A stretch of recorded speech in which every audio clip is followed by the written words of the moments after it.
भारत के एक फैसले ने पूरी दुनिया को चौंका दिया है। दरअसल संयुक्त राष्ट्र मानवाधिकार परिषद UNHRC के 29वें विशेष सत्र में कल एक बड़ा भू राजनीतिक उलटफेर देखने को मिला।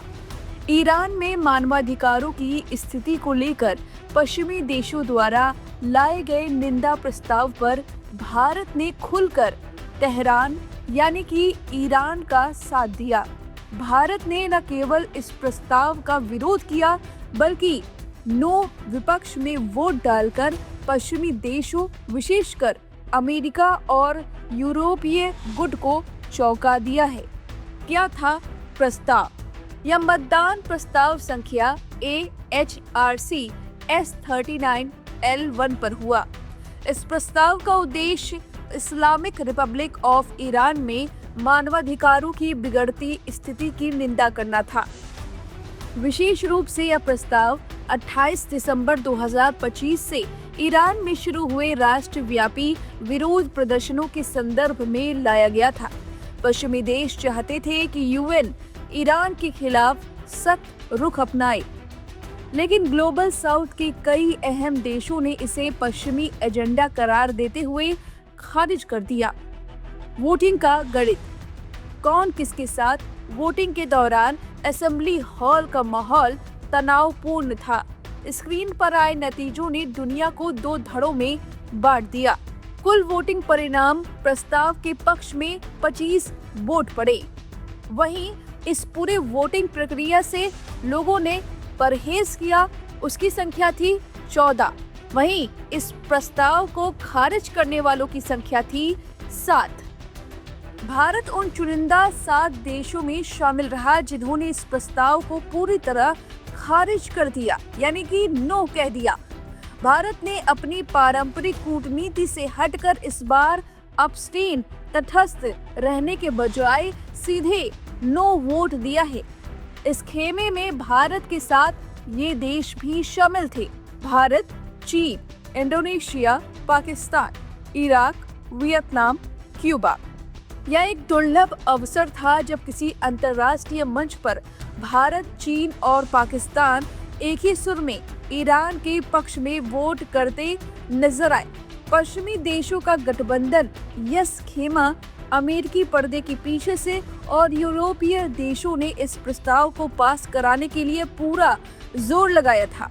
कुल 25 देशों ने पक्ष में वोट किया, जिनमें प्रमुख थे फ्रांस, जर्मनी, इटली, स्पेन, यूरोपीय यूनियन, यूनाइटेड किंगडम, जापान, दक्षिण Korea, Argentina, Chile, Costa Rica आदि। इन्होंने बनाई दूरी। ग्लोबल साउथ के कई बड़े देशों ने वोटिंग से खुद को अलग रखा। 14 देशों ने अब्स्टेन किया, जिनमें प्रमुख थे ब्राजील, दक्षिण Africa, Qatar, Kuwait, Malaysia, Bangladesh. Bharat के नो वोट के मायने।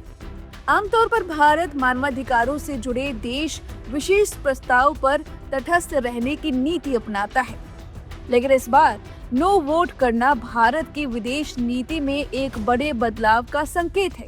भारत ने स्पष्ट कर दिया कि वह पश्चिमी दबाव में नहीं आएगा। ईरान के साथ भारत के गहरे ऐतिहासिक और ऊर्जा संबंध है। साथ ही चाबहार पोर्ट जैसी रणनीतिक परियोजनाएं भी महत्वपूर्ण हैं। भारत ने इंडोनेशिया, वियतनाम और इराक जैसे एशियाई देशों के साथ मिलकर यह संदेश दिया है कि मानवाधिकारों के नाम पर किसी देश के आंतरिक मामलों में दखल अंदाजी स्वीकार नहीं की जाएगी। विश्लेषकों का मानना है कि भारत का यह कदम पश्चिमी देशों के दोहरे मापदंड के खिलाफ एक कड़ा संदेश है। हालांकि 25 वोटों के बहुमत से यह प्रस्ताव पास तो हो गया, लेकिन भारत, चीन और इंडोनेशिया जैसे बड़े एशियाई देशों का विरोध करना इस प्रस्ताव की नैतिक जीत को कमजोर करता है।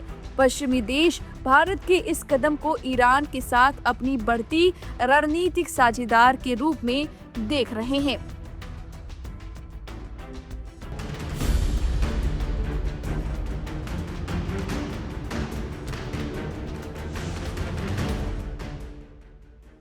ईरान और अमेरिका के बीच युद्ध जैसी स्थिति बन रही है।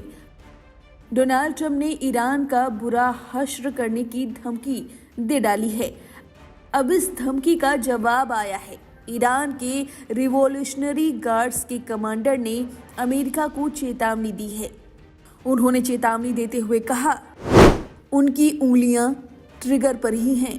ईरानी guards commander general Mohammad Pakpour ने इजराइल और अमेरिका को चेतावनी दी कि ऐतिहासिक अनुभवों और पिछले साल हुए युद्ध से उन्हें सीख लेनी चाहिए, ताकि उन्हें कोई भी गलत फहमी न हो और उससे भी अधिक दर्दनाक और हश्र का सामना न करना पड़े। उन्होंने लिखित बयान में कहा, इस्लामिक रिवॉल्यूशनरी गार्ड कॉर्प्स और डियर ईरान की उंगली ट्रिगर पर ही है। वे पहले से कहीं अधिक तैयार हैं।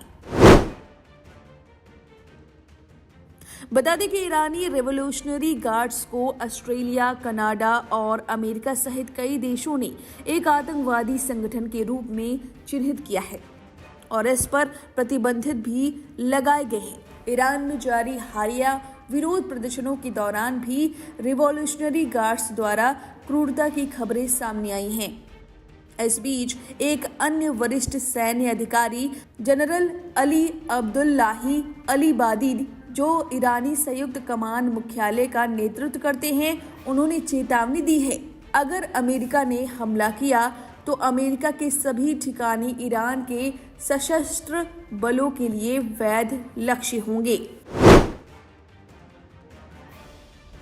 इससे पहले अमेरिकी राष्ट्रपति डोनाल्ड ट्रंप ने यह कहकर हलचल मचा दी है कि एक बहुत बड़ी सेना ईरान की ओर बढ़ रही है।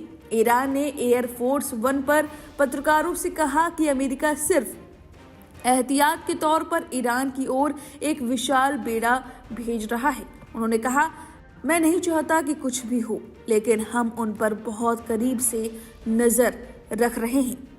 डोनाल्ड ट्रंप बोले कि ऐसा हश्र करेंगे कि परमाणु वाला दर्द भूल जाओगे। धमकियों का दौर जारी है। इससे पहले दोनों देशों के बीच धमकियों का दौर लगातार चल रहा है। डोनाल्ड ट्रंप ने ईरान की धमकी के बाद बीते मंगलवार को कहा कि अगर ईरान ने उनकी हत्या कराई तो अमेरिका ईरान का नामो निशान मिटा देगा। डोनाल्ड ट्रंप ने एक इंटरव्यू में कहा, मेरे बहुत सख्त निर्देश हैं कि अगर कुछ होता है तो वे उन्हें नक्शे से मिटा देंगे। इससे पहले ईरान ने ट्रंप को देश के सर्वोच्च नेता अयतुल्लाह अली खामेनी के खिलाफ किसी प्रकार की कार्रवाई करने पर चेतावनी दी थी। ईरान के सशस्त्र बलों के प्रवक्ता जनरल अबुल फजल शिकारची ने कहा, ट्रंप जानते हैं कि अगर हमारे नेता की ओर हाथ भी बढ़ाया तो हम न केवल उस हाथ को काट देंगे बल्कि उनकी दुनिया में आग लगा देंगे।